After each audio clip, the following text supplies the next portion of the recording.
grabar el estudio. Ramoncito, si nos quieres en oración, por favor. Ok, oramos. Señor, una vez más agradecidos, Padre, por este tiempo. Gracias por que pones en el deseo de cada uno, Dios, es tu espíritu que obra en cada uno de nosotros. Estamos dispuestos a aprender, estudiar y poner en práctica tu palabra, Dios. Gracias por los hermanos ya presentes y los que están por ingresar también, el tiempo que ellos lo tomen para poder unirse a este grupo que pretende solamente aprender más de tu palabra para aplicarlo en nuestra vida cotidiana.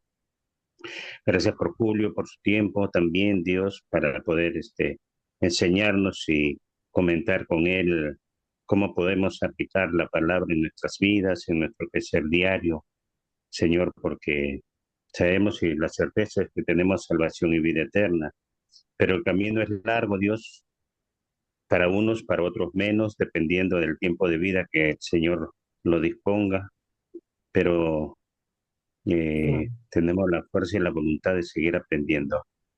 Estar listo, fieles hasta la muerte, dice tu palabra, y la muerte es lo último que nos queda, Dios, el último momento, el último suspiro, y confiando en ti, Dios, que tenemos salvación y vida eterna. Esa es nuestra fe, nuestra esperanza y nuestro camino a seguir. Gracias por todo, en el nombre de Jesús. Amén. Amén. Amén. Bueno, como habíamos estado conversando, nos hemos quedado en el versículo 17, ¿cierto? Entonces, el primer bloque a leer, lo que es el estudio de esta noche, es el del pasaje del 18 al 24. Así que vamos a, como siempre, compartimos pantalla y comparamos el texto bíblico en diferentes versiones, ¿no? O traducciones.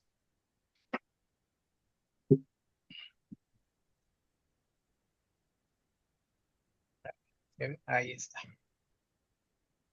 Entonces, Hebreos capítulo 12, versículos 18 al 24 en Reina Valera Contemporánea dice lo siguiente.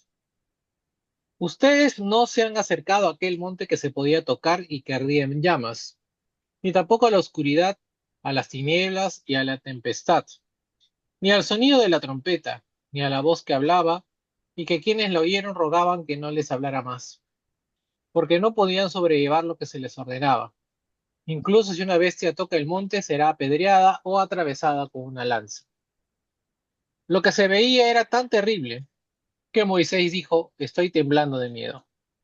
Ustedes, por el contrario, se han acercado al monte de Sión, a la celestial Jerusalén, ciudad del Dios vivo y a una incontable muchedumbre de ángeles, a la congregación de los primogénitos que están inscritos en los cielos, y a Dios, después de todos, a los espíritus de los justos que han sido hechos perfectos, a Jesús, el mediador del nuevo pacto, y a la sangre rociada que habla mejor que la de Abel. En Reina Valera 60 dice lo siguiente, porque no nos habéis acercado al monte que se podía palpar y que ardía en fuego, a la oscuridad, a las tinieblas y a la tempestad, al sonido de la trompeta y a la voz que hablaba, la cual los que lo oyeron rogaron que no se les hablase más, porque no podían soportar lo que se les ordenaba. Si aún una bestia tocara el monte, será apedreada o pasada con dardo. Y tan terrible era lo que se veía que Moisés dijo, estoy espantado y temblando. Sino que habéis acercado al monte de Sión, a la ciudad del Dios vivo, Jerusalén la celestial, a la compañía de muchos millares de ángeles, a la congregación de los primogénitos que están inscritos en los cielos, a Dios después de todos, a los espíritus de los justos hechos perfectos, a Jesús el mediador del nuevo pacto y a la sangre rociada que habla mejor que la de Abel.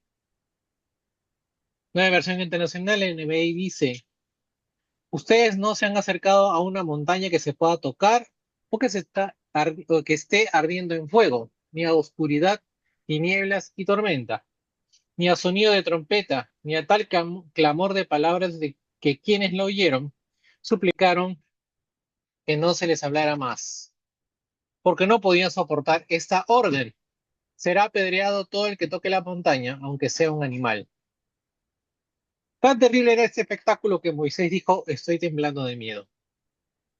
Por el contrario, ustedes se han acercado al monte Sión, a la Jerusalén celestial, la ciudad del Dios viviente, se han acercado a millares y millares de ángeles a su asamblea gozosa, a la iglesia de primogénitos inscritos en el cielo.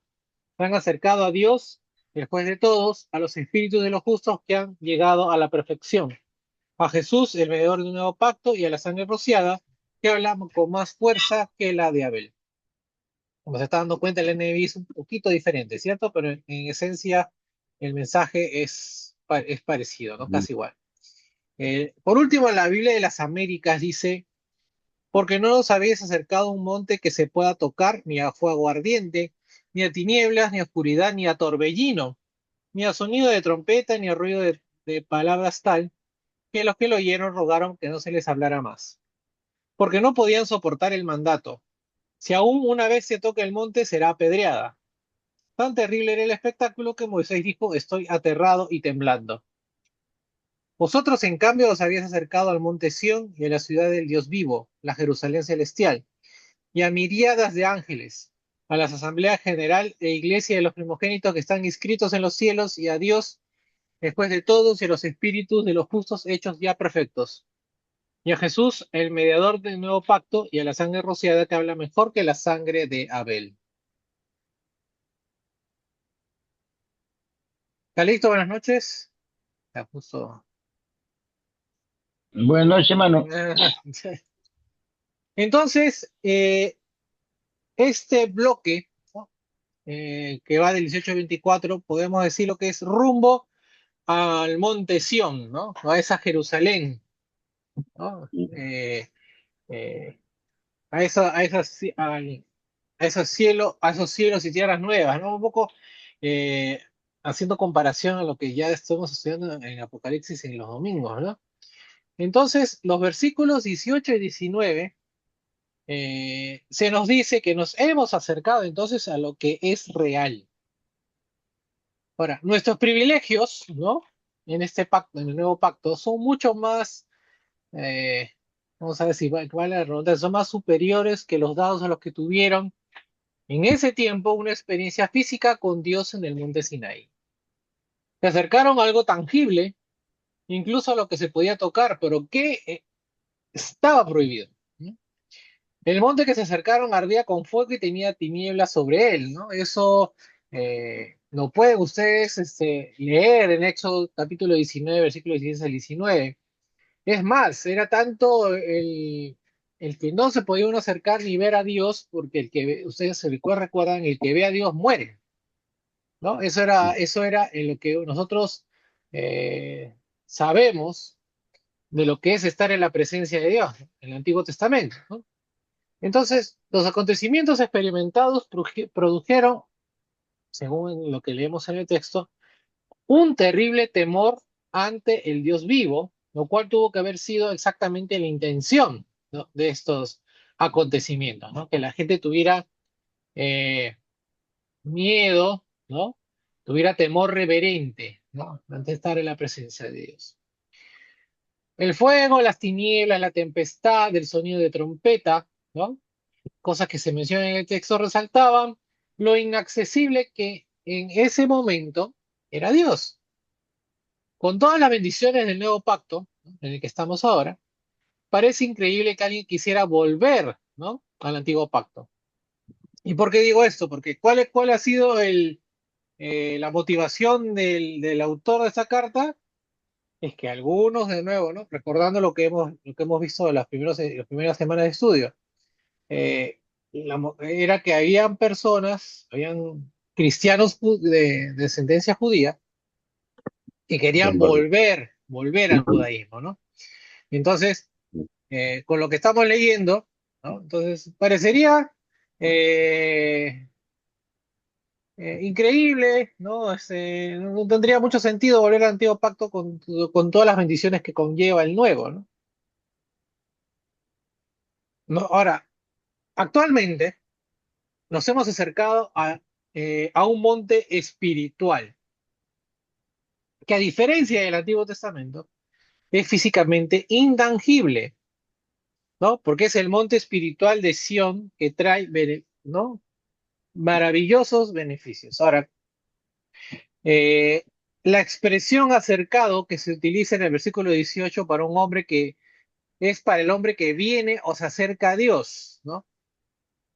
Esto contrasta fuertemente con la sugerencia del Antiguo Testamento en cuanto que los adoradores se presentan delante de Dios. Cuando uno estaba en el Antiguo Testamento delante de la presencia de Dios, cuando iba al templo, ¿no? Ahora, algunos podrían haber argumentado que la forma de judaísmo era más noble, ¿no? Porque uno quería estar delante de Dios, iba pues al templo, ¿no? Eh, pues es un gran privilegio estar en un templo, ¿no? En el templo que mora Dios, ¿no? Ahora, sin embargo, el autor de Hebreos demuestra, o mejor dicho, muestra que acercarse a Dios es más aún maravilloso. Y ojo que aquí dos conceptos totalmente diferentes. Una cosa es estar delante de Dios y otra cosa es acercarse a Dios, ¿no? Ahora vamos a entender por qué. Eh, Algún día, ¿no? La verdadera grandiosidad de Dios será manifestada a los que rechazan las ventajas del nuevo pacto. Bajo el antiguo pacto, ¿no?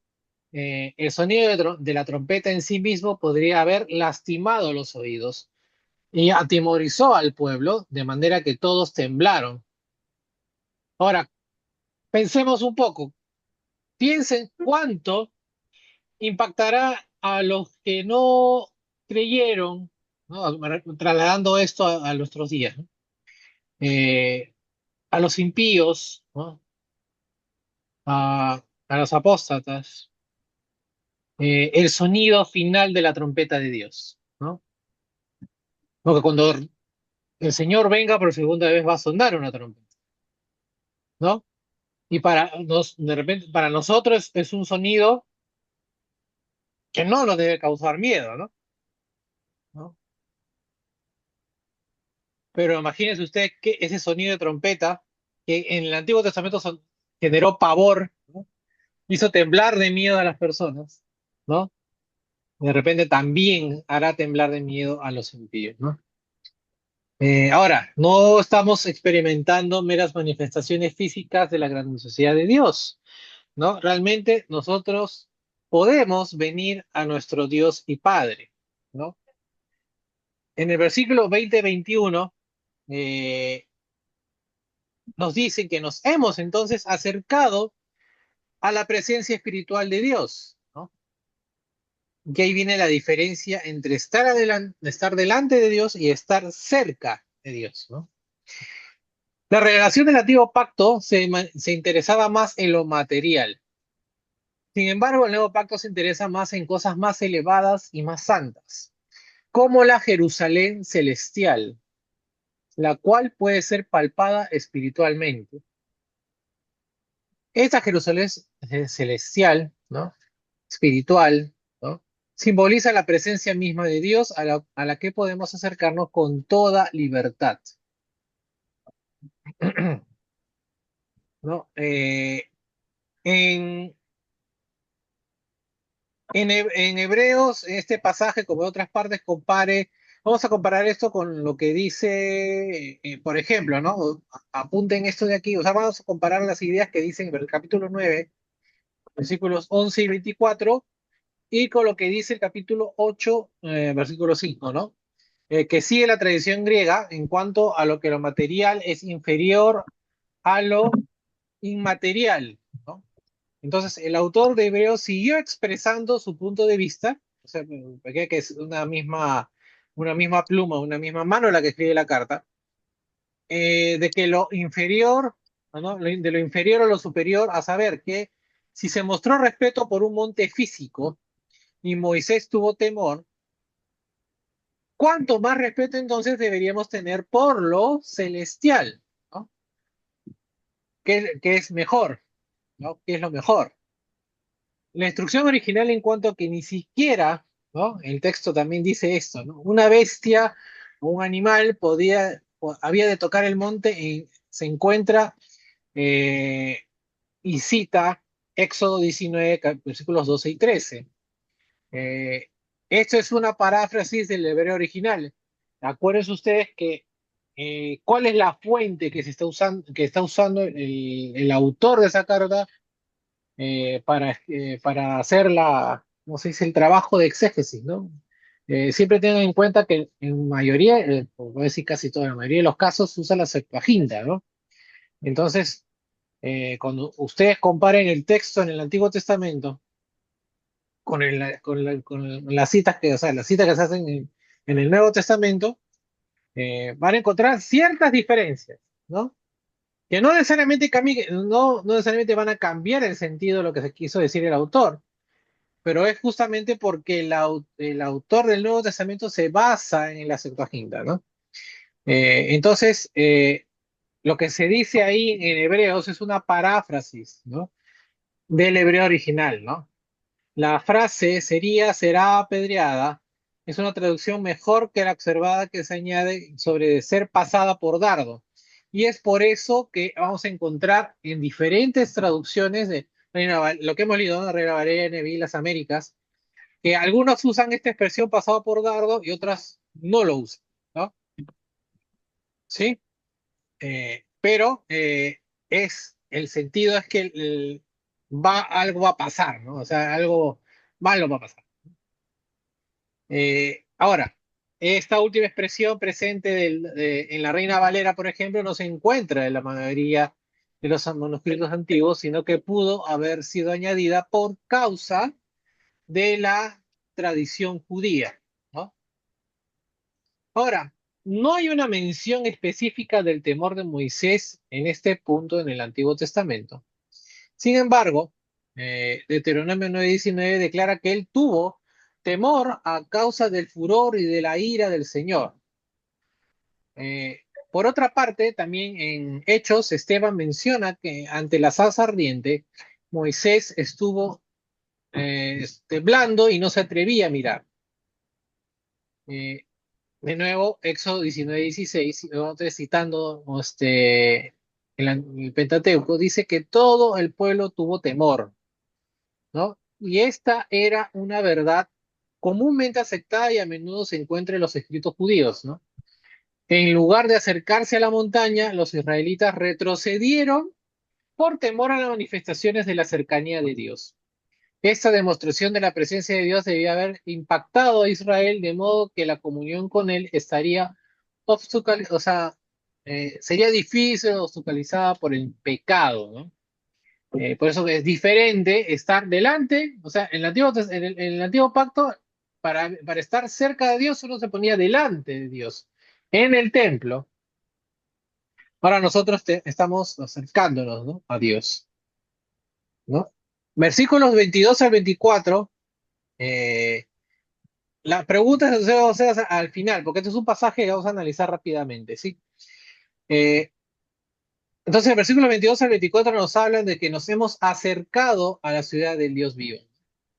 Ahora, estos tres versículos describen la superioridad del nuevo pacto sobre el antiguo, ya que muestran aquello a lo que se han acercado los santos del Nuevo Testamento en el Monte Sión, ¿no? La frase se han acercado proviene entonces de la misma raíz de la palabra prosélito, ¿no? Que fue utilizada para describir a una persona convertida, ¿no? ¿De acuerdo? ¿Quién eran los prosélitos? Aquellos gentiles, ¿no?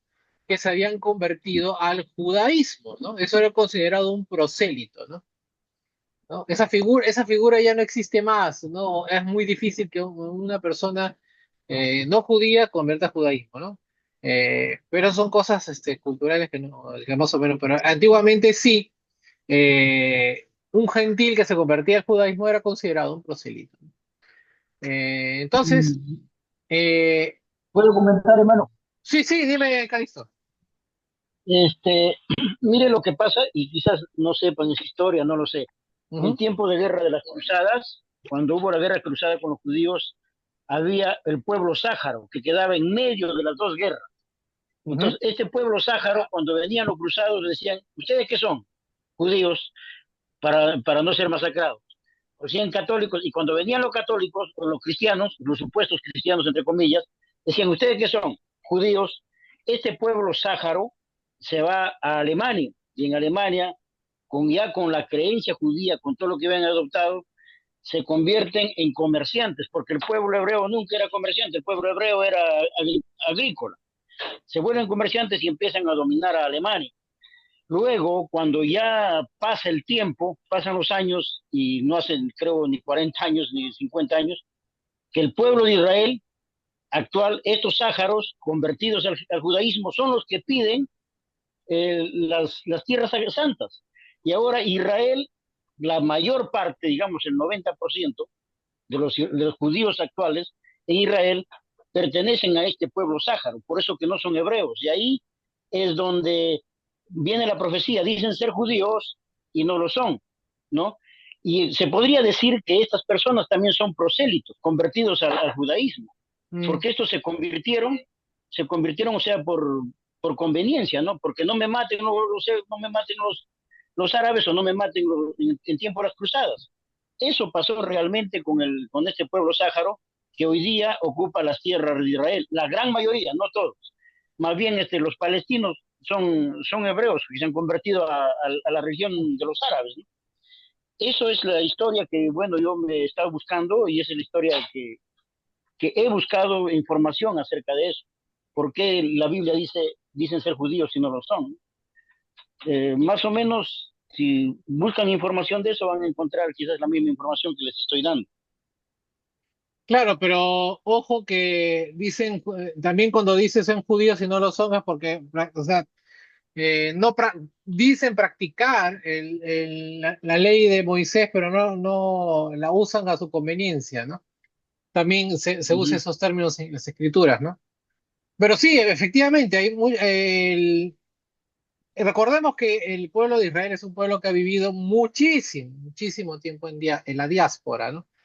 Entonces, inevitablemente, eso, por cuestiones o sea, haciendo un poco así de ensayos sociocultural, ¿no? O sea, siempre va a afectar, ¿no? Los movimientos migratorios afectan a las naciones, ¿no? Imaginémonos ahora cómo nosotros nomás, con más de 1 millón ¿no? de venezolanos en Perú, ¿no?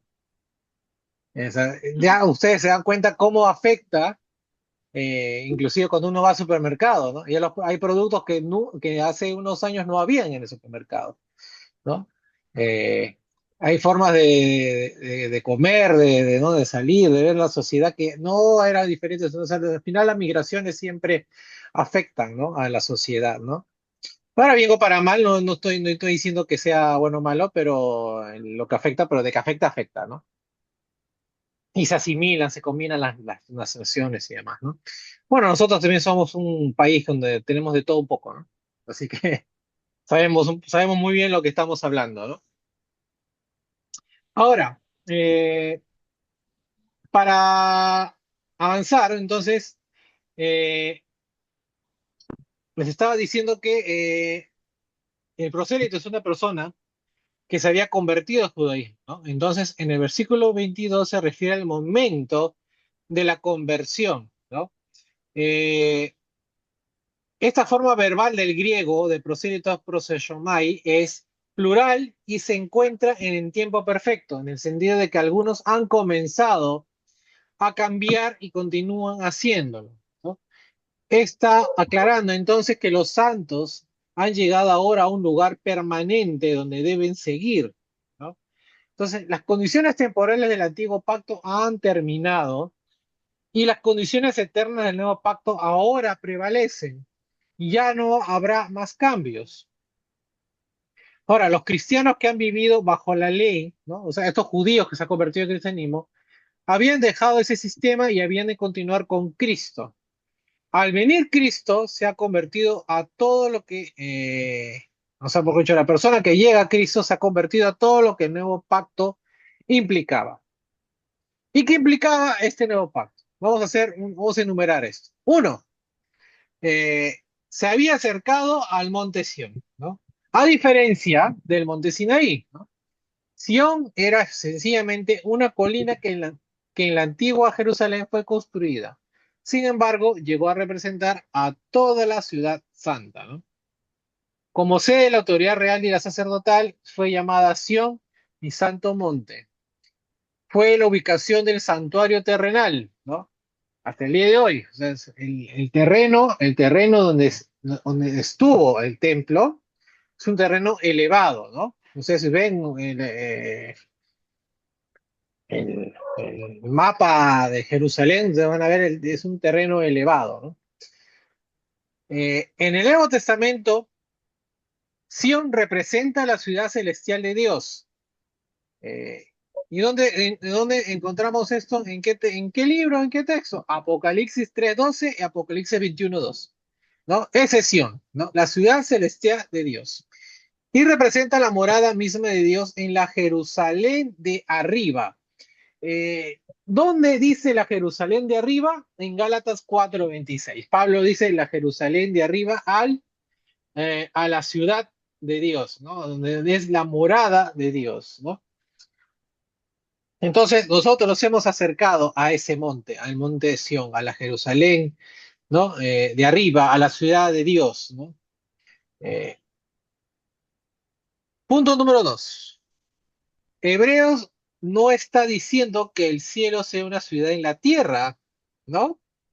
Sino que estos hermanos ya habían llegado a la ciudad santa al entrar a la iglesia que es el cuerpo de Cristo. Esto ciertamente indica que llegamos a la salvación al llegar, ¿no? A la verdadera Sión, ¿no? Al final llegaremos a las puertas mismas del cielo, porque somos miembros de su contraparte. Esto es la iglesia de nuestro Señor. Por lo tanto, no nos hemos entonces acercado a la ciudad del Dios vivo, ¿no? Esta ciudad no está en la tierra, ¿no? Punto 3. Al llegar a esta ciudad, también nos hemos acercado a los muchos millares de ángeles. La palabra millares o miriadas, como dicen otros textos, en otras traducciones de la Biblia, es una expresión utilizada para referirse a un número indefinido. Acuérdense, millar es 1000, ¿no? Entonces, de nuevo, ese número 1000, acá también vamos a tener en presente que el número 1000 es una expresión utilizada para referirse a un número indefinido, ¿no? Eh, Otros ejemplos que se usa la palabra mil, millares o miriadas, ¿no? Daniel 7:10, bueno, ustedes ya saben, Apocalipsis 5:11. eh, los ángeles se regocijan cuando los pecadores se arrepienten. Continuamente representan, ¿qué son los ángeles? Representan a los hijos de Dios ante el Padre en el cielo. Y sirven a los que son herederos de la salvación. Cuando hemos estudiado en esta misma carta de Hebreos sobre los ángeles, qué eran los ángeles, cuál era su función de los ángeles, hemos entendido que eran, ¿no? Los ayudantes de Dios, ¿no? Y sirven también a los herederos de la salvación. Ahora, ¿cuántos ángeles nos están sirviendo? ¿Serán miles de miles? En la iglesia nos hemos acercado a ellos, más no para adorarlos, ¿no? Adorar a los ángeles no está permitido. Eh, y eso está en la Biblia, en Apocalipsis 22, versículos 8 y 9. No está permitido. Hay una práctica, no, es entre comillas cristiana, pero no es cristiana, ¿no? De un culto a los ángeles, ¿no? No sé si alguna vez han escuchado ello, pero eh, no, un cristiano no tiene permitido adorar a los ángeles, ¿no? Ahora, más bien, los ángeles nos ayudan de maneras que las cuales eh, no sabemos, ¿no? O no entendemos, ni siquiera nos damos cuenta en el presente, ¿no? Ahora, nos sirven cuando son enviados de la presencia de Dios. Sin embargo, sin duda, vuelven rápidamente para alabarle. O sea, los ángeles vuelven, o sea, una vez que realizan su misión, lo que Dios les haya dado, su tarea que le haya encomendado el Señor, y rápidamente vuelven a alabarle. ¿Dónde podemos encontrar esto? Igual Apocalipsis 5:11, Apocalipsis 7:11, Apocalipsis 19:6. ¿Sí? Punto número 4. Además, ¿no? El texto nos dice que nos hemos acercado a la congregación de los primogénitos que están inscritos en los cielos. La palabra congregación en este pasaje no es la palabra que se traduce como iglesia. En vista que en la palabra griega, eclesia, es la congregación que conocemos como la iglesia, ya hemos llegado a ella también. Nosotros somos parte de la iglesia. Los términos congregación, ¿no? En griego, paneguris e iglesia, que es eclesia, podría referirse a la misma institución, pero la palabra congregación también puede incluir a los salvos de tiempos antiguos testamentarios, o sea, como ya hemos estado hablando semanas atrás, la iglesia histórica, ¿no? Eh, por ejemplo, ¿quiénes son miembros de la iglesia o quiénes serían miembros de la iglesia cuando Jesucristo venga por segunda vez y venga por su iglesia? ¿Quiénes van a estar ahí? ¿No? Y el texto de Hebreos dice, Abel, ¿no? ¿Quién más menciona? A Rahab, hasta Rahab la menciona, ¿no? Rahab, ¿no? Y todas aquellas personas que fueran encontradas justas, ¿no? Y santas ante los ojos de Dios, ¿no? A lo largo del tiempo, ¿no? También ellos, ¿no? Los salvos de los tiempos del Antiguo Testamento. Ellos también forman parte de esta iglesia más amplia que quiere darnos a entender el texto de Hebreos, ¿no? La palabra para congregación denotaba una celebración nacional en honor a algún dios, razón por la que llegó a significar cualquier reunión festiva. Ahora, para nosotros sería demasiado asumir de este hecho que cuando la iglesia se reúne a adorar, tenga que ser siempre una ocasión festiva, pero para eso se usaba la palabra congregación, ¿no? Se congregaban para adorar, para alguna ocasión festiva, ¿no? O sea, la palabra también incluía ese significado, esa acepción, ¿no? Ahora, debido a que el texto griego original no contiene ninguna puntuación, hay algunas dudas con respecto a la forma en que el término congregación se relaciona con las otras palabras de la frase. Eh, por ejemplo, hemos leído en el texto que dice, habla de miles y miles de ángeles en alegre asamblea, ¿no? Eh, hay algunas versiones inclusive que asocian a esta palabra congregación asociándola con la iglesia. Si estuviese relacionada con la iglesia, entonces esta reunión masiva sugiere una comunión universal. En este caso, la conexión de la Asamblea General, la palabra griega de nuevo, paneguris, iglesia, eclesia, mediante la conjunción y podría tener como objeto hacernos pensar que la iglesia en su sentido general, en la palabra paneguris, y luego una asamblea local que es la iglesia, ¿no? ¿No? En la iglesia histórica, o sea, está hablando al mismo tiempo de la iglesia histórica como de la iglesia local, ¿no? La iglesia actualmente terrenal, ¿no? Ahora, los miembros de la iglesia tienen sus nombres inscritos en los cielos, ¿no?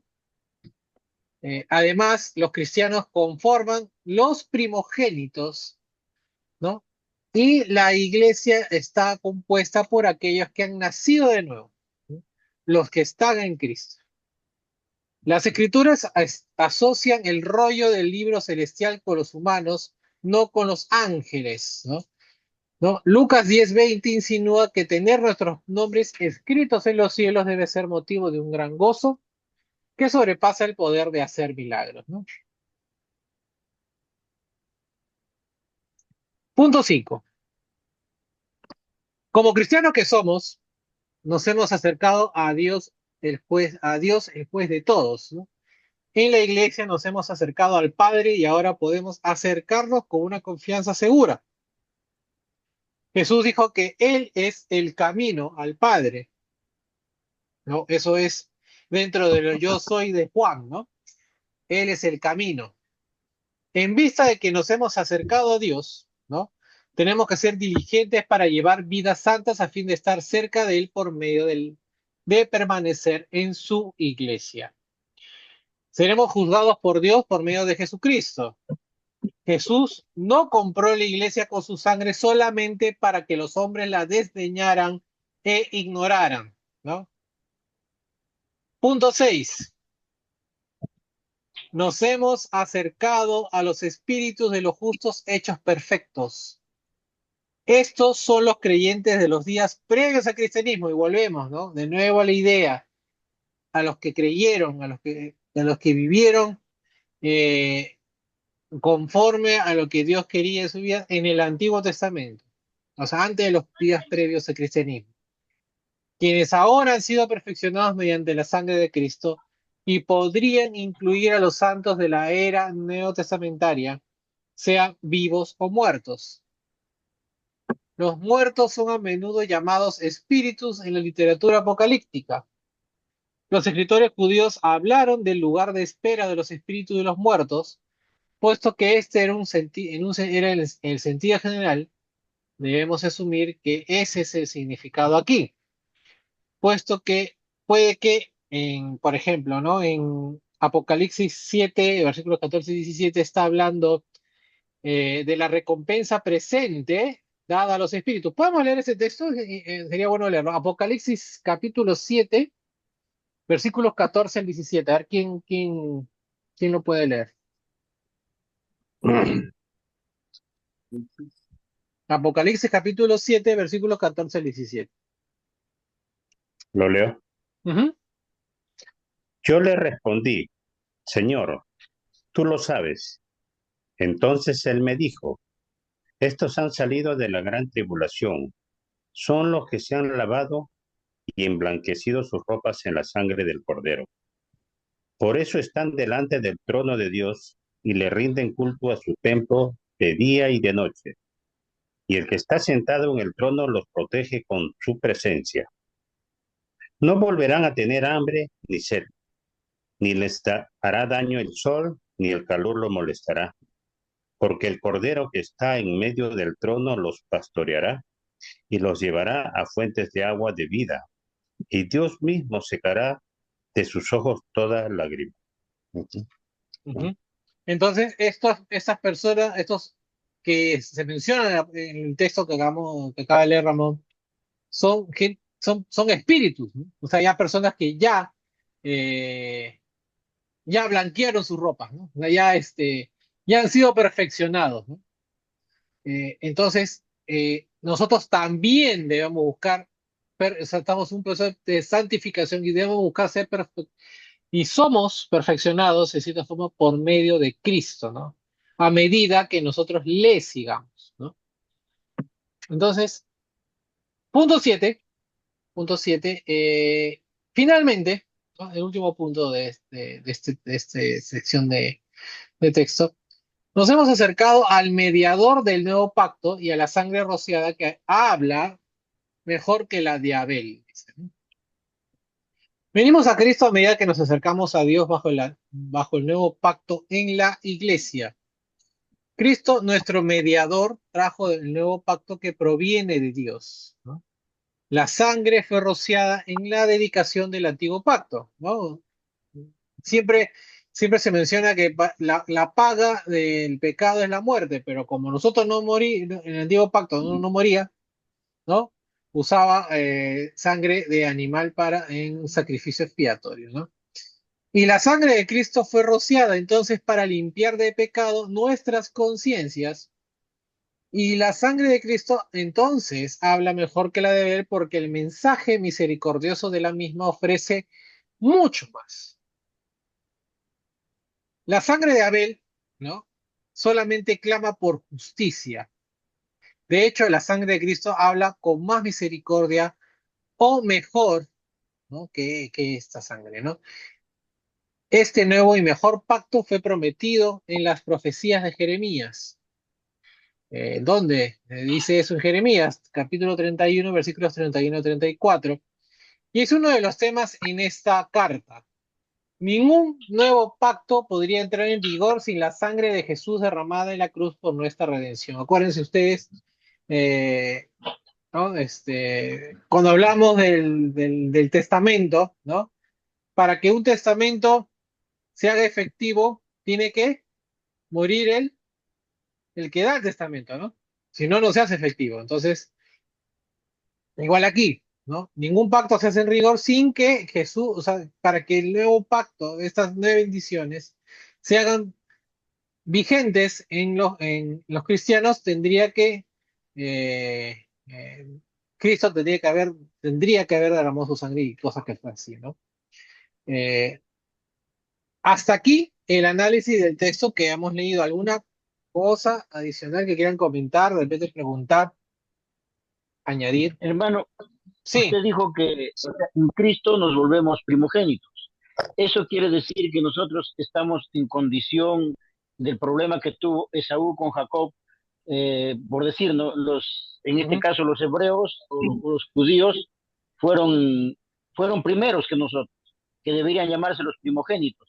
O sea que nosotros los gentiles prácticamente somos como Jacob, que le estamos robando la primogenitura, se podría decir así, ¿no? La Eh, primogenitura a los judíos, no, o no, estoy no. equivocado. Estamos hablando en el sentido de que nosotros somos, o sea, los primogénitos, en el sentido que nosotros sí hemos experimentado el pacto de Cristo en primera mano. Entonces, ese sí, en ese sentido, sí somos los primeros. Acuérdense ustedes en estudios anteriores que decíamos que por ejemplo, ¿no? Todos aquellos que fueron justos, ¿no? Eh, y no vieron las promesas que se les había dado, ¿no? Pero creyeron y tuvieron fe y siguieron, pero nunca en vida vieron las promesas, ¿no? ¿Se acuerdan de eso o no se Pero acuerdan de hay, eso? pero hay cierta coincidencia en sentido cíclico, ¿no? O, o es solo Eh, coincidencia. es coincidencia porque al final, bueno, ten en cuenta que Saúl no es un pueblo de Dios. En cambio, el ser primero no significa que seas excluido. Ahí sí estás como que estás excluyendo a otro. O sea, en el Antiguo Testamento sí está excluyendo a Esaú. Pero Esaú. en este caso, como habíamos visto, ¿no? La iglesia histórica abarca a todos los Claro, empieza justos, desde a Abel, todos los justos, a todos los justos que todos los también van a justos. ser incluidos dentro de esa iglesia que va a ser príncipe de la Jerusalén celestial. Entonces, Y en este caso lo que quiero es entender esta parte.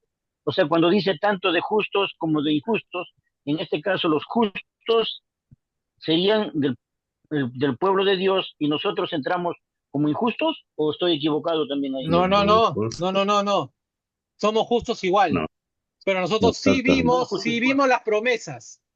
O sea, nosotros, en nosotros, sí vimos las promesas de Dios, porque, o sea, nosotros tenemos la bendición de conocer a Entonces, ¿quién Cristo a serían través los? de su palabra. Ah, ya entendí. O sea, cuando dice resurrección de justos e injustos, en este caso los injustos de la resurrección de que habla, esos iban a ser condenados. Los injustos sí. Ya, gracias. No entendí esa parte. Ajá, pero ojo que acá, o sea, el autor de Hebreos en este texto, cuando habla de los espíritus o sea, las personas que antes del Antiguo Testamento, da a entender, no es en sentido excluyente, sino que incluye a ellos también, ¿no? A los santos de los tiempos antes de Cristo, ¿no? O sea, antes que se conociera, antes que Cristo viniera, también hubo justos que están ya, ¿no? Con lo que leyó Ramón, ¿no? O sea, ya están con su corona, con su vestido limpio, Esa parte sí lo, esa esperando. parte sí lo entendí. Ahora sí, ya me quedó claro. Ujú, Ya me quedó claro. ujú. Ahora, Porque el yo orden de los entonces factores no. Ujú. llevaba esta idea también de los testigos de Jehová, porque los testigos de Jehová hay resurrección de justos e injustos, y hablaba que los injustos son los que nunca conocieron a Dios, como los incas y tanta cosa, ¿no? Pero ahora dándome cuenta bien, todos los injustos van a ser condenados. Ahora, Sí, el no conocer a Dios no significa que seas injusto, necesariamente. amén. No, Ne- eso sí lo tengo claro. no necesariamente. Claro, porque si tú analizas Romanos, ahorita no me Porque acuerdo dice bien el por la capítulo, creación, El que vivió por la ley sin conocerla, Exacto. Sí, se hizo ley a sí mismo y así mismo. Esa ley entonces esa persona se hizo sí, justa, ¿no? aunque no conociera, Encontró justificación contra los ojos de Dios sin saber, ¿no? Sin sin saber, saber, exacto. ¿no? ¿No? Sí, eso lo tengo claro también. El otro estaba un ¿No? poco confundido, pero ya me aclaré toda la cosa. Ujú. Ahora, como te digo, o sea, nosotros los cristianos somos los primeros, ¿no? Pero eso no excluye a los otros, ¿no? O sea, ser primero o último, en realidad, en ese momento del día de Cristo no importa mucho, ¿no? O sea, lo importante es que todas las personas que vivieron, ¿no? Eh, sea bajo el antiguo o el nuevo pacto, ¿no? Vivieron acorde de la justicia de Dios, ¿no? ¿No? Conociéndola o no conociéndola directamente, eh, van a estar, ¿no? Van a ser parte de esa Jerusalén, Jerusalén de los, ¿no? de los cielos, tierra, en la Sión, ¿no? En la Sión, que menciona este texto, ¿no? Algo más que añadir. Si no, de repente sí podemos, terminar el capítulo 12 hoy. Los No, escucho, te no, escucho. en mi caso todo claro, hermano, nada, todo claro hasta ahorita. Ujú. Sí, Por ciertas sí. dudas que tenía. Ajá. Listo. Entonces, seguimos entonces. Tenemos un poquito más de tiempo. Listo. Y el texto que vamos a analizar ahora es los últimos versículos que quedan del capítulo 12, que es del 25 al 29. Vamos a compartir pantalla.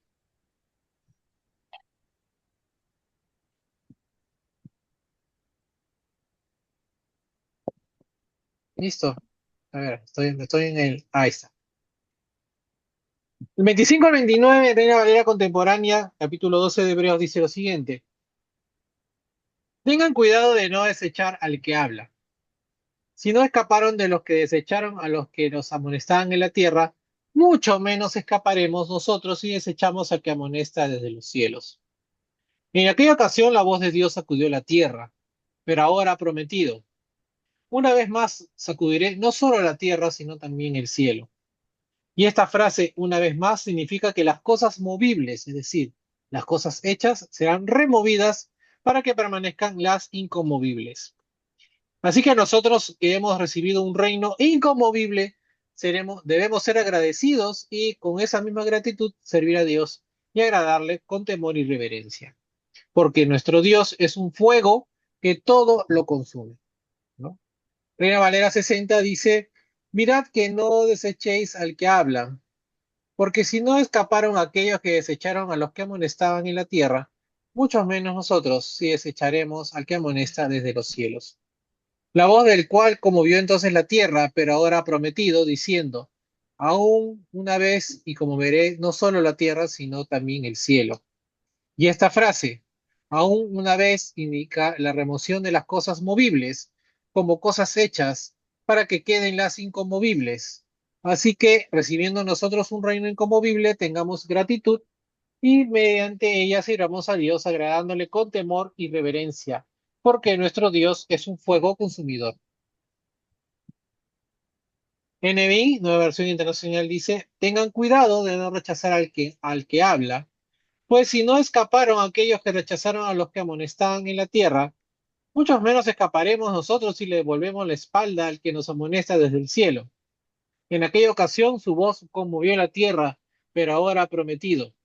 Una vez más haré que se estremezca no solo la tierra, sino también el cielo. Y la frase una vez más indica la transformación de las cosas movibles, es decir, las creadas, para que permanezca lo inconmovible. Así que nosotros que estamos recibiendo un reino inconmovible, seamos agradecidos. Inspirados por esta gratitud, adoremos a Dios como el que le agrada, con temor reverente, pues nuestro Dios es un fuego consumidor.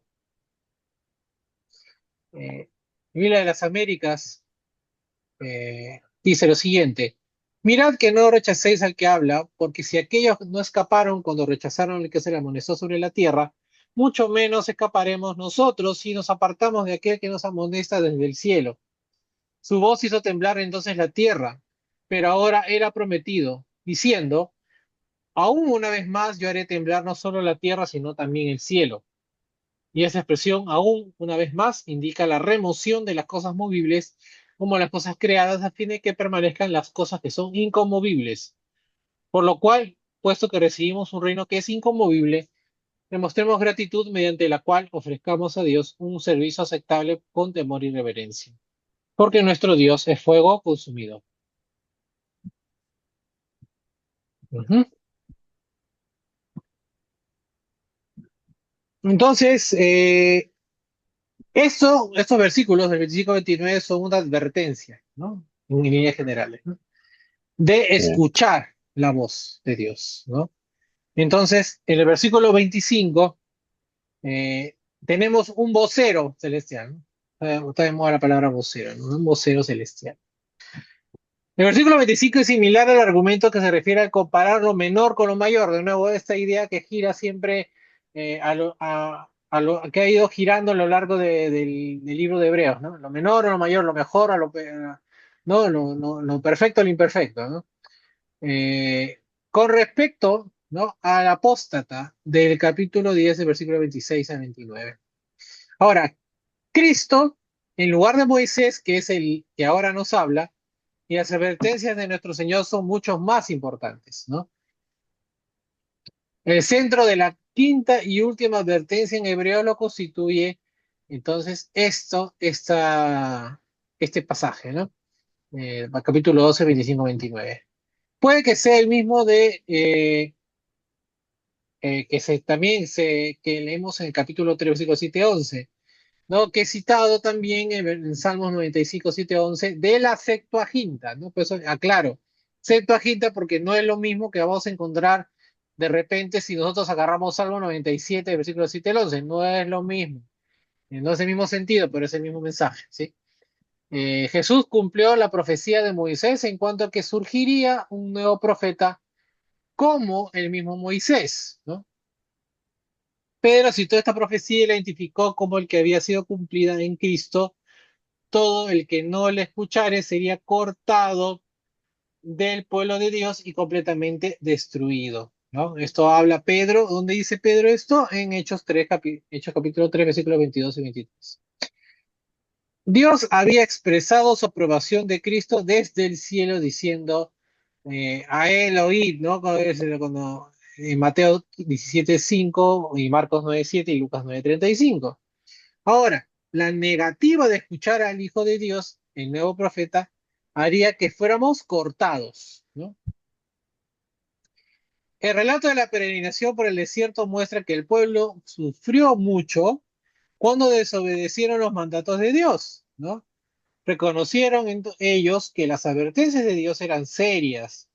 Ahora Dios nos habla, ¿no? Ah, cosa que, ¿no?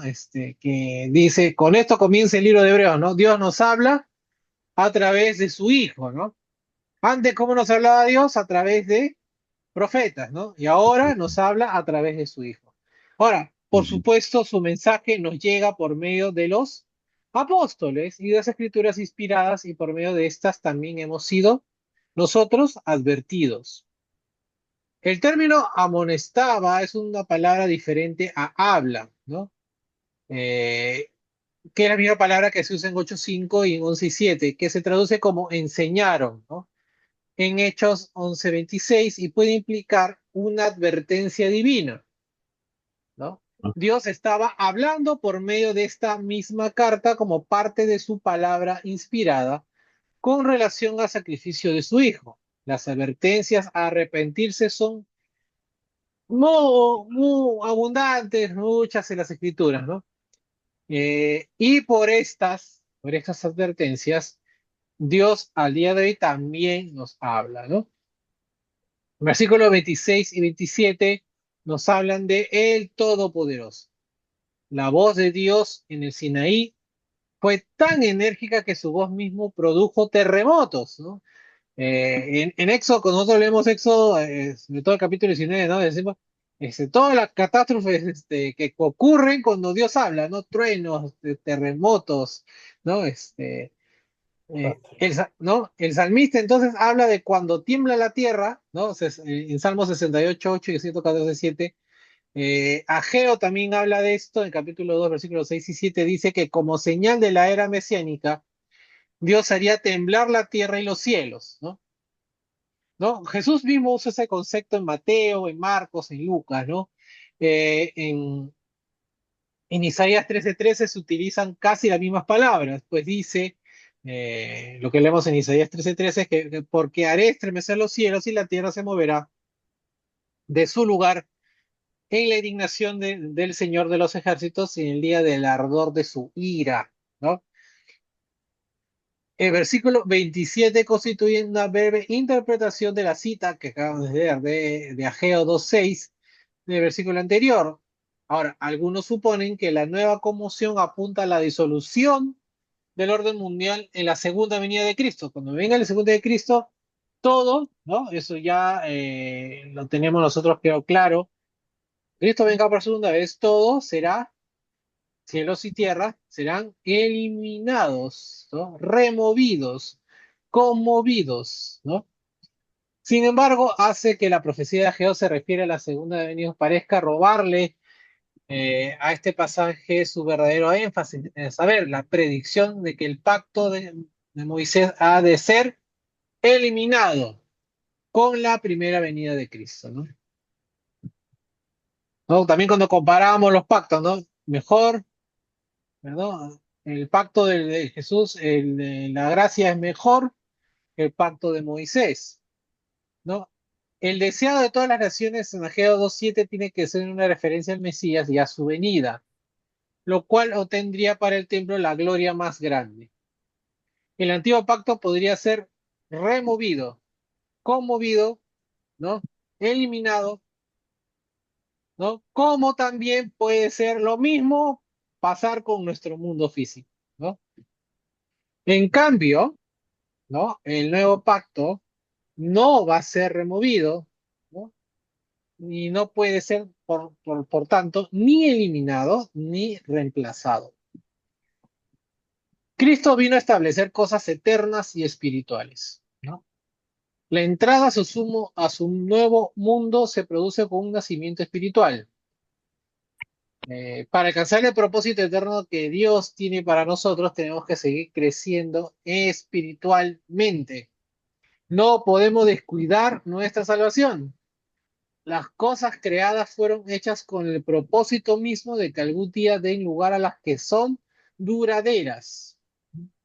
La frase aún una vez significa una vez solamente, el momento en que Dios quitará la tierra, ¿no? Una vez más, o sea, solamente una vez va a ser la, Dios quitar, ¿no? O remover, eliminar la tierra y los cielos, ¿no? Las cosas que se mueven, ¿no? O sea, las cosas, en otras palabras, todo lo que es tangible se va a eliminar, ¿no? Algunos tratan de hacer de esta conmoción algo meramente metafórico, ¿no? Es decir, que el cambio en el orden mundial mediante el Evangelio de Cristo eliminó el antiguo sistema después de todo. No, no Pablo transformó el mundo, ¿no? ¿No? También dice, no, Pablo sí con su predicación transformó el mundo como nosotros lo pensábamos, ¿no? Ahora, sin embargo, el texto habla de cosas materiales, ¿no? Literalmente, o sea, el texto habla de cosas materiales que son conmovidas, mientras que las cosas espirituales permanecen. Las cosas hechas consisten de cosas móviles, como las religiones falsas y los poderes civiles. Las cosas espirituales perdurarán. Estas incluyen el reino de Dios y todos los súbditos que lo forman. El versículo 28, la primera parte solamente del versículo 28, nos habla de un constructor eterno, ¿no? Cada uno de nosotros necesita de algo que sea eterno y no pueda ser removido. Se nos garantiza que tal necesidad será satisfecha en el reino de Cristo y de Dios. Podrían ser que este reino inamovible, inconmovible, esté siendo representado con el contraste con los pertrechos de guerra de Roma que pronto vendrían a conmover los muros de Jerusalén, ¿no? Hay gente que piensa esto, ¿no? Hay teólogos que piensan esto. A diferencia de todo lo cambiante del mundo físico, el reino de Cristo permanece eterno e inmóvil. Daniel, capítulo 2, versículo 94 y capítulo 7, 14, y versículo 14, predijeron un reino que no podía ser destruido. Este reino, la iglesia, ¿no? De nuevo, ¿qué es el reino? La iglesia resistirá las puertas del Hades, ¿no?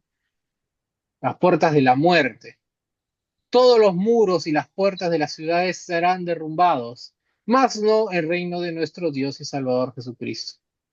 Ahora, casualmente, este texto ya declara el reino en existencia, ¿no? O sea, eh, nosotros ya, el libro nos habla de que el reino es no solamente real, sino que es actual, ¿no? Lo estamos viviendo en el reino, ¿no? Este reino consiste en el mismo pueblo de la iglesia, ¿no? En Hechos capítulo 1, 3 al 8, el reino todavía era algo futuro. Sin embargo, está claramente en existencia después del día de Pentecostés. Entonces, no debemos pasar por alto el hecho de la existencia actual del reino, ¿no? El reino no es algo futuro, ¿no? Es algo real y actual, y que se está dando en este momento. Ahora, si vamos al final de este texto, el versículo 28, parte 2, parte B, y versículo 29, tiene que haber una persona entonces deseosa de adorar, ¿no? El versículo 28 contiene otra exhortación. Debemos esforzarnos por mantener una condición en la que estemos recibiendo la gracia de Dios, ¿no? En los cuales nosotros, con nuestros actos, con nuestras palabras, estemos siendo justos ante los ojos de Dios. Esta es otra manera de decir mantengámonos firmes, lo que nos dice el texto, ¿no? Ahora, esta amonestación se comenzó en 12:18, podría incluir un pedido a no descuidar la adoración, como también dice en Hebreos 10:25. Finaliza en el versículo 29 con una cita de Deuteronomio 4:24 y 5, la cual sugiere que nuestro Dios no tolera la desobediencia, ¿no? Esta cita que dice, porque Señor tu Dios es fuego consumidor, Dios celoso, ¿no? Eso dice Deuteronomio 4:24, eh, sobre que el Señor es un Dios celoso, fuego consumidor, ¿no? El hecho de que Dios consume con fuego no es una idea aislada de la Biblia, ¿no? También la encontramos en Isaías 33:14.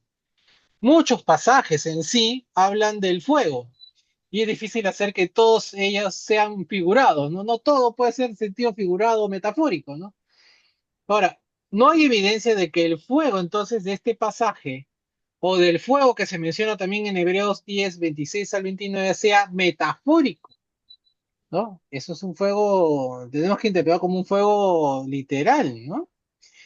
Es necesario que sirvamos entonces a Dios agradándole. Una forma de la palabra para servicio, que es lautreo en griego, fue utilizada anteriormente para el servicio de los sacerdotes en la adoración, en el capítulo 8, versículo 5, y es una forma cercana a fin del verbo que se utiliza en 13:10. Eso vamos a verlo más adelante. La palabra que se utiliza también para referirse a otros adoradores, por ejemplo, en 9:9 y 10:2 de la misma carta de Hebreos. Aunque el término puede incluir adoración, ¿no? Generalmente tiene más el significado de un servicio de carácter religioso.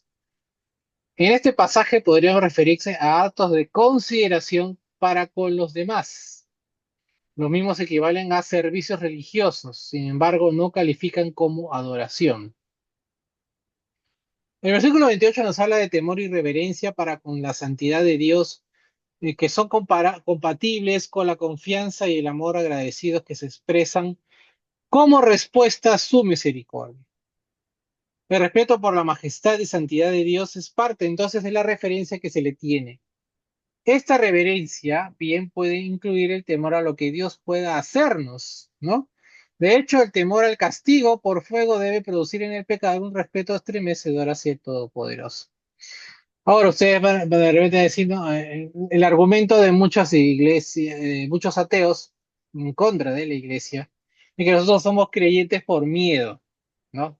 Porque tenemos miedo, ¿no? El cristianismo se basa en que si no obedecemos algo malo nos va a pasar, ¿no? Que ahorita vamos a debatir eso eh, en un par de segundos.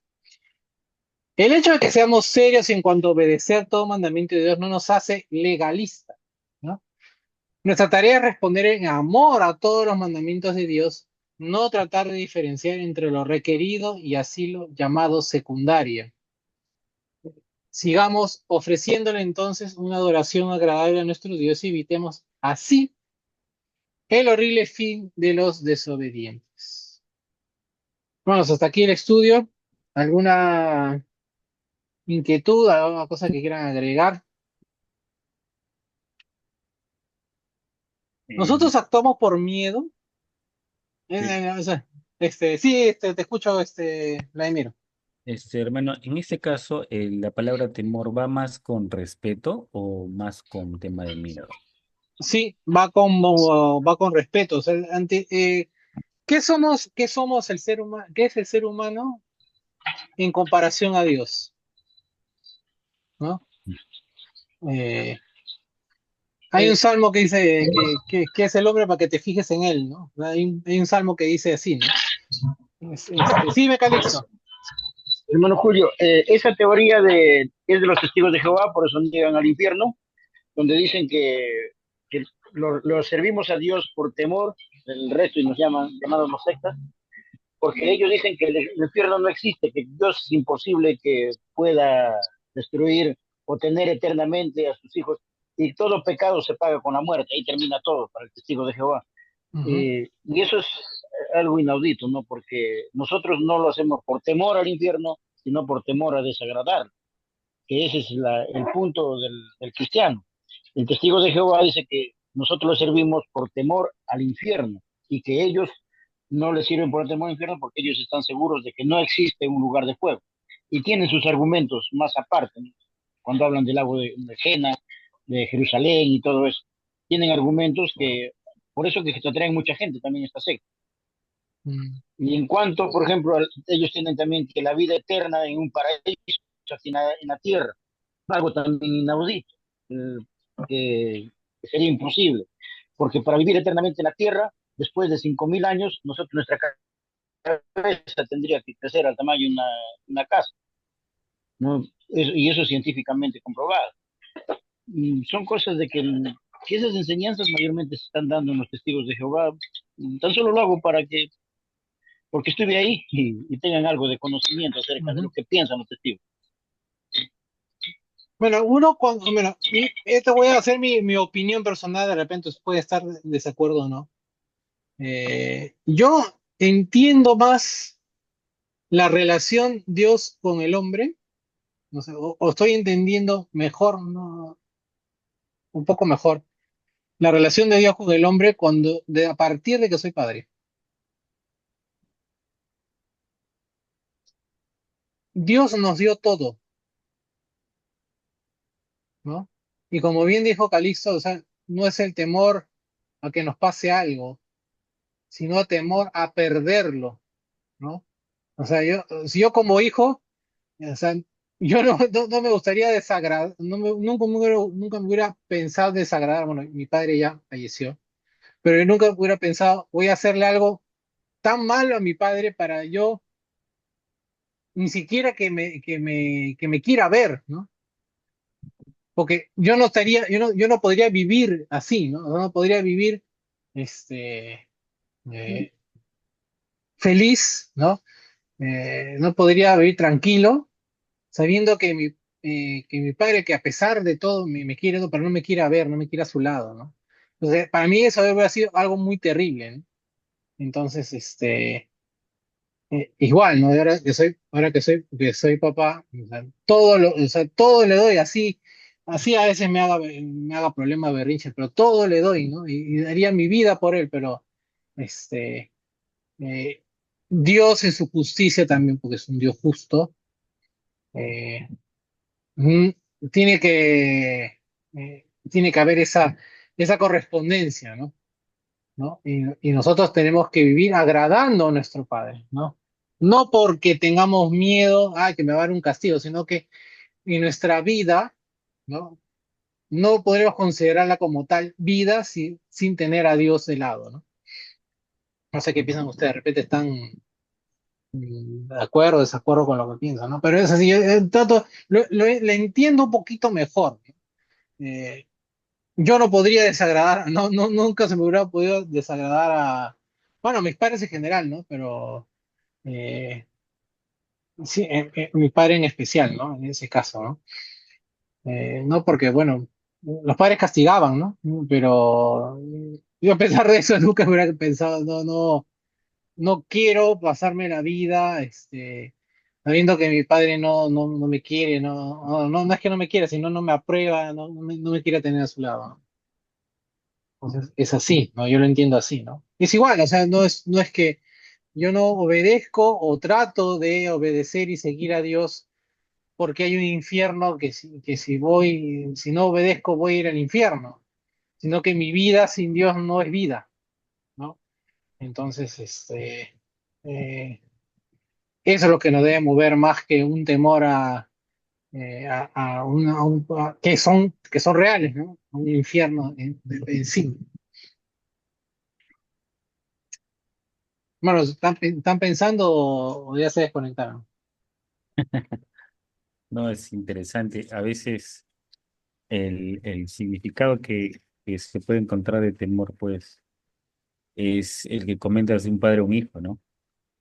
Y creo que yo a veces lo interpreto más como un poco tirado al respeto, ¿no? Porque el temor Ujú, va hacia una carencia, por una falta de algo, y un poquito hacia arriba el tema del respeto, hacia una admiración, ¿no? ujú, Hacia admiración, algo que se gana. Entonces, en algún momento me acuerdo que pensé que la palabra quizás en las traducciones era respeto realmente, ¿no? A veces como salvar era sanar, ¿no? Ese tipo, pero siempre vi esa palabra en todas las versiones. Entonces, pero bueno, siempre lo he visto con ese lado de, más que de miedo, más de respeto, ¿no? De que ujú. es con respeto a Dios porque es alguien admirable, es alguien grandioso, es alguien insuperable, ¿no? No Todopoderoso, ¿no? Lo que menciona el poderoso, texto, ¿no? Que hace temblar y va, así claro, como crea, también destruirá, destruirá, exacto, pero, pero depende de qué lado estás, si esa destrucción, si esas trompetas finales sean para alegría o pesar, ¿no? empezar. De cada quien, ¿no? Claro. Sí, pues, pero o sea, o sea, no debe motivarnos, o sea, porque el argumento mucho de los ateos es, ustedes son religiosos porque en su cabeza, en su ficción, dice, ¿no? No quieren ser castigados. Entonces, si quitamos el castigo de la ecuación, ya pues no hay nada que temer, pues, ¿no? Y Claro. no es tan fácil de explicar así, ¿no? Eh, yo siempre y tengo amigos que no son creyentes, ¿no? Digo, pero cuando primero indagas, ¿no? ¿Cómo fue tu relación familiar, ¿no? Si te dice que tu relación familiar fue buena, quería mucho a tu padre, a su madre, ¿no? Fue normal, no, sí, en un sentido amplio de la palabra. Dices, entonces, tú nunca quisieras, ¿no? O hubieras querido que tu padre no quisiera que esté a tu lado, no te quisiera que no quisiera verte, ¿no? Que no estuviera en tu vida, ¿no? No. Entonces, es lo mismo, ¿no? Eh, yo no me imagino mi vida sin mi familia, ¿no? Mi padre, mi madre, no me imaginaba la vida así, ¿no? Pero nunca hubiera querido a propósito desagradarlos, ¿no? O faltarles, ¿no? Cuando ellos me lo han dado todo lo que han podido en su vida, ¿no? Más Dios que es todo por eso y nos da todo, ¿no? Tanto así Mm. que no siendo merecedores de nada, ¿no? Porque nosotros deberíamos estar con todas las cosas que hacemos, transgresiones, pecado y demás, todos, ¿no? Porque no hay justo, no hay nadie, no hay ni uno solo que sea justo. Envió a su hijo por morir por nuestros pecados, ¿no? Entonces, qué más tenemos que nosotros esperar para nosotros para ponernos a, ¿no? A decir, ¿no? Dios es tan misericordioso, bueno, pero también es un Dios justo, ¿no? Y espera espera de nosotros que perseveremos, ¿no? Que andemos en su palabra, ¿no? En su camino, ¿no? No por castigo, sino porque Dios es parte esencial de nuestra naturaleza, ¿no? Dios nos creó para adorarle y y al ser de Dios tenemos que regresar a Él, pero depende mucho de nosotros y nuestros actos, ¿no? Listo, hermanos, creo que no quieren participar, están pensando, se han quedado pensando. Dios se fue a consumidor, dice. Ajá, ajá. No se quieren quemar. Pero bueno, no pasa nada, ¿no? Estamos, justamente, estamos, aprendiendo para poder entender qué es lo que Dios, sobre todo Dios quiere de nosotros, ¿no? Sabemos, pero a veces hay uno siempre recordar. Interesante, interesante. Ajá. Idea. Ujú. Listo. Bueno, hermanos, si no hay nada más que decir, agregar, igual como siempre, comentarios, de repente, estamos, siempre dispuestos a aclarar dudas o escuchar otras opiniones. Hermano Julio, Sí, sí, bueno, les Calixto. pido en sus oraciones. Esta semana ha sido muy mala para mí, estaba mal. Prácticamente he sido una botija, borracho, estaba borracho toda la semana con el colesterol, parecía que estaba alcoholizado. Ah, su Cualquiera que me ve colesterol me dice que alto. estaba borracho Ah, cuidado. y con el dolor de cabeza. Pero ahora tengo que comer ya, estar con comida aparte. Quiero en sus oraciones, hermano, por favor. Cuídate mucho, Calixto. Como dice el dicho, a Dios Gracias. rogando y con el mazo dando también, hay que cuidarse.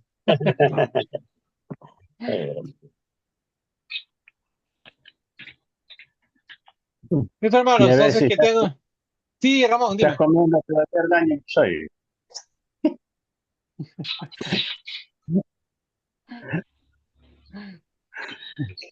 Bueno, hermanos, nos despedimos entonces. Que tengan una buena noche. Y Dios mediante, Ya, nos vemos Julio, el gracias. domingo. Y gracias, No, por entrar y bueno, se enriquece un poco la clase con ustedes. Se enriquece mucho, no un poco, no mucho la clase con ustedes participan. Bueno, Dios los bendiga, hermanos. Estamos viendo. nos vemos. Cuídense, Chao, hermanitos. Luis, Estamos Nos viendo. gracias. vemos el domingo. Cuídense, Bendiciones. hermanitos. Hasta el domingo. Chao, chao.